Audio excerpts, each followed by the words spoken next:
A full explanation of why I'm now a vegan is explained in another video.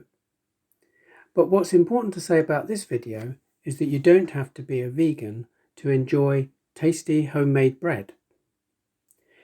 This bread is definitely suitable for vegans, but it is also suitable for vegetarians and meat eaters. This bread is super healthy because it contains only ingredients you know about and has no strange industrial additives. First, a word of apology. The approach described here is the easiest homemade bread, but it's not hand-kneaded. It's made using a bread making machine, which is just a kind of mixer, prover and oven all in one. These machines are inexpensive and save you a lot of your precious time. And this could be a very important aspect for you to consider. If you are a vegan but have a busy life with a job and family, you just might not have enough time in a day to hand knead and prove dough. But with a bread maker, it only takes about 10 minutes preparation time, and then the bread maker does all the hard work while you do something else. It's the same reason why we have washing machines and dishwashers. All measurements for ingredients here are for my model of bread maker, but you will have to follow the instructions and measurements on the machine that you buy. They are likely to be similar though. First, measure out the water into the cooking pan, 400 grams.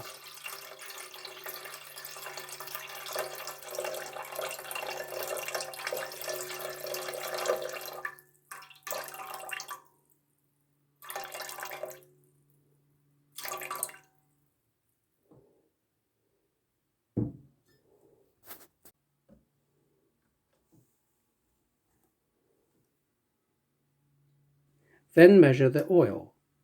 I've used maize oil here, but you could use olive oil instead, which would be better for your health.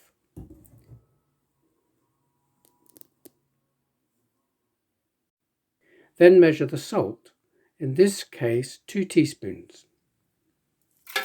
I'm using sea salt here because it also contains potassium and traces of other elements such as iodine. When I was first using this machine, I made the mistake of reducing the amount of salt. However, this caused the finished bread to have a large dip in the middle.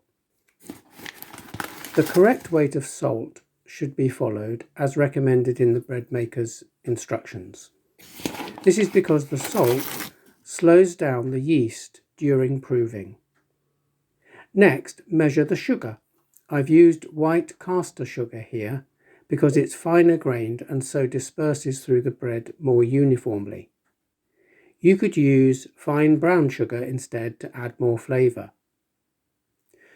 Next, measure the flour.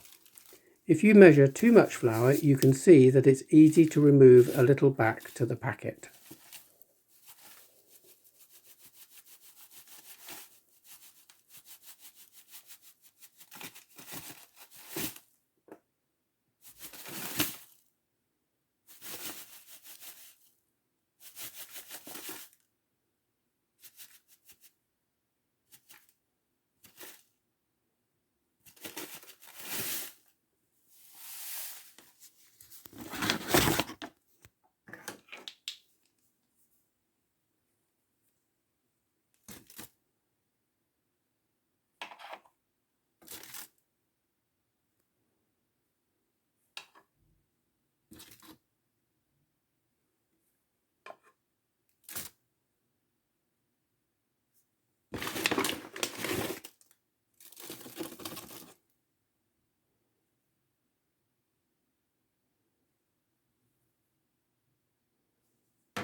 Finally, measure the yeast.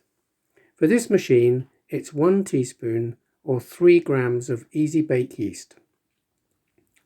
Sprinkle the yeast across the top of the flour. That's all the measuring done, which didn't take long, did it? Now, set the cooking pan into the machine, dial up the wholemeal bread program and start the machine.